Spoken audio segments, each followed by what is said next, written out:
Supercoach 360. Mission Supercoach 360. Animation. Supercoach 360 podcast. And the other thing I want to finally talk about then, boys, is goal kickers. So, Glenn from the Supercoach Tragics podcast, they put out their first episode last week. If you haven't heard it yet, make sure you go find it. It's on Spotify. They put together a good show over there. They had to run a tight ship. Way tighter than ours. Put together this list of expected goal kickers for me. So I just want to talk about whether you guys would go for these players based on the fact that they kick goals. So we'll start at the top with the Dogs. So Avarillo or Burton. Who do you reckon's going to get it? I think Burton's got quite a boot on him. Yeah, it doesn't necessarily equate to accuracy. Yeah, Avarillo's got the loyalty there. I really don't know. I don't think either of them are much chop, but I mean, are the Bulldogs going to score enough points for you to warrant having their goal kicker? yeah, I think so. I think their goal kicker will be crucial because they don't score that many points, so they have to turn every 4 into 6 to be in with it. I'm saying for Supercoach, though, are they going to actually get across the line enough times to make him a relevant goal kicker in your Supercoach side? Especially if it's, I mean, how many hooker goal kickers do you have? I think this year, yeah. I think I can see him in big improvers. Yeah? All right. For the Cows, Val Holmes, when he comes back? Well, he's back. Is he? As far as I know, yeah. But he's playing left wing. Yeah, if he's playing wing, no. And yeah, he's playing left wing, and there was a picture of him and that Lukey. He was a standout winger last year. He's always been a standout winger. But He's I a mean, great like finisher. he scored a fair few Supercoach points for the people that did have him. I think mainly playing fullback, that was. Okay, all right, fair enough. So on the wing, maybe not. Broncos, A-Ray kicking the goals there. Is he a half that you're considering? No? Never been Supercoach relevant, even with the goal kicking. All righty. For the Tigers, Jackson Hastings. I'm got Jackson penciled in at the moment. Yeah, that's it. I hear he might be a bit of a smoky, sort of floating around in some circles at the moment. Yeah, well, I'm hoping he's fine-tuned his craft over in England. Yeah, I think he either won the Man of Steel or come very close one year. I think he just missed out. What position is he fighting for? Hooker? No, he'll be playing in the halves, I would say.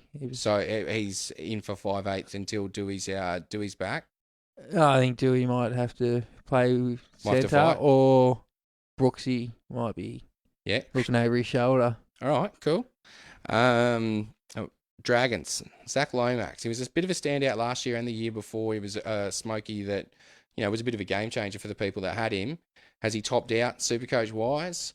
No, injury affected year last year at 496,000. What positions is he available in? Is he just? He's just centre. Yeah, well, Yeah. That's all right. Maybe not a bad smoky centre to have, especially with the goal kicking. Are the Dragons going to get the tries this year? No, You know what? They looked better with them in the halves last year when they were finishing the year. This new Sloan kid at fullback? yeah, I can't see him scoring huge points week in, week out. No? They'll No. have games, but All right, so don't take your chances. Croker for the Raiders. We've already covered him. Roosters, Momirovski. Oh, schmocky. Yeah, we talked about him too. I said I don't mind him. Yeah. And Bergs, you're pretty much firmly against, unless he gets the spot. What if he gets the starting spot? Are you on or what? no. Nah, just straight up nah. Because the Roosters definitely a ceiling club, man. They can pump out a lot of points. You know what? Joey Manu's took his game to the next level. Suwali's coming and he's bigger and looks a bit fitter, and I've heard he might be playing winger though. doesn't matter. There's still blokes there running and feeding. You know what I mean? If he was the key back, maybe. Yeah. But he's not the key back. All right, fair enough. I think anyone in that Roosters back line this year is viable. Okay. Matty Cavallo, who was playing on the wing last year. I mean, look, if Swali's coming through, I think he's going to be a bit of a must-have. Only because of his price. Well, and being on the end of a Roosters Yeah, back if he plays line. wing. That's it. If he plays wing and he's on the end of a Roosters back line, then yeah, I'm all over it. For the Sharks, Nico Hines. I'm wary of Nico. Yeah, peaked last year playing fullback for the Storm. Scored good points playing halves, but for Storm. But Cronulla's no Storm, That's right. you know. Yeah, I mean, they've got Finucane. They're like Storm off Wish now. Yeah, I don't think I'd be looking at Nico Hines personally. Would you say he's a trap? Because I hear the name get thrown about a bit. I mean, I don't hear it get thrown around in serious contention for the halves, but is he maybe due to be on that poison mids list? Was he on that poison mids list? No, I think he's a bit overpriced for the mids. At his price and coming from the Storm to the Sharks, I want to have a really good look at him before I even think about touching him. Alrighty. Titans. Toby Sexton. No. Not for me. No. They're not going to score enough goals. I mean, I've heard him being thrown around as, well, if he gets the starting half spot, running off David Fafita, anything could happen. You guys, I think, were saying that last week. Yeah. But Oh, you've changed your opinion? no, He's just not for Berg's me. mainly. I was saying something with David. I think. AJ, you said it because AJ's more of a bloke who's Yeah. backing up. That's right. You know what I mean? AJ's there. If the ball's presented, AJ will score a try. Yep. You know? Yeah, not for me, Toby. All right, cool. For Knights, is it going to be KP or is it going to be Jake Clifford that's kicking the goals? Will be KP if he's fit. It'll be KP, so KP. Oh, you all know my opinion on KP. Yeah, exactly. boy, I love Fanboy him. over here. Yeah, so I knew you were going to say that. But for the listeners, can you maybe just steer them honestly in terms of Supercoach? Would you consider him on the goals? I'd rather Like at fullback? he wouldn't. It's so hard because You want to say that they're going to score heaps of tries, on but his you don't day. genuinely well, believe on in on his hearts. day, he can just set up 3 or score a couple himself and crack you that 100. But Yeah. he's just so inconsistent. Yeah, The and if days- he the needs to days- score all 3 of them himself, his legs are probably not going to be picking you up the goal kicking points The anyway. days are few and far between. All right, Yeah. so Eels, Mitch Moses, bit of a smoky halfback. I currently have him in my side. I hate to say it. Oh, I fucking hate to say it. Now, I've never really had Mitch Moses prior years. I've had him like once in years gone by, but at this moment, Mitch Moses is in my side.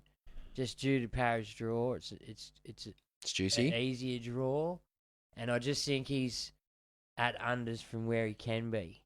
Now, there's also the chance that he regresses. I was about to say, You yeah, know? well, okay. So the fact that you say that in the same breath is probably the most concerning part, because I think we're all aware Well, he that does that Parramatta to has the you. potential to do a lot, but doesn't often achieve. He'll come out and score back-to-back 120s, and then come out and put back-to-back 30s on the table. All right, so then Yeah, that's maybe the if thing you're with- considering Mitch Moses, go back, figure out where he historically scores well, and look at playing him maybe on those matchups if you're looking to trade through a It's stepping stone. It's Or just a lot of money, but does he come in a serious like for the listener? Like I Does, said, he's does in it my come si- in a serious contention for your halves? He's in my side at the moment. Like I said, he wouldn't be in my side if I wasn't seriously thinking about having it. All right. Well, He's we've a goal got kicker. we've got Their one more. draws pretty easily. He's desperate for some points, and I think him and Maddo are going back to their natural side, have they not? I think they did towards the end of last So, year. yeah, I think that didn't work last year for him. So him and Madison are back on their right hand side, which is better for them. So Okay. Cool. And Para are renowned for getting down the blocks quick. Now for the Bunnies, he's hearing that maybe Lachlan Ilias, if he picks up the spot, is going to get the goal kicking. But Con, you think differently. No, he might kick for the first week or first 2 weeks, but once Trell's back, I can see him walk up start kicker. All right. So then Trell. Do you Oh, seriously contemplate Trell? Because Absolutely. the Souths can definitely put on massive amounts of points and take a lot of shots at goal. With A-Ray now gone and Trell getting the kicking back, is Trell maybe a smoky halfback, smoky fullback option now? Absolutely, I think. Well, in the games last year where they put racked up scores and stuff, and Trell scored massive already, that was without the goal kicking. So Yeah. I can't see him Dropping. doing what Tommy did last year, but I definitely see an extra 15 points in him. Yeah. That's He's- it. Maybe even more. I mean, they routinely put up scores over 50 last year, which is a lot of tries. It's a lot of kicks at goal. well, just being that now they don't have an A-Ray there, they don't have to feed that side as much. It's just going to be that left-hand thing that they constantly do and pull the winger in. Bang, AJ down the side. Like, they've got that with Trell will be there. Yeah. Bang, bang, bang. Like, I worry about their 7 not getting any ball at all, to be honest. All right. Cool. No, he's just going to be a distributor for a long while. He's just going to go straighten up the line, hopefully draw in that one of So- those edge defenders and give Cody that space. That's his job. He doesn't have to do anything else. So the cheapy half is probably one to stay away from, sort of like Kyle Flanagan when he started with the Roosters. Oh, I think he'll be a slow burn. Yep.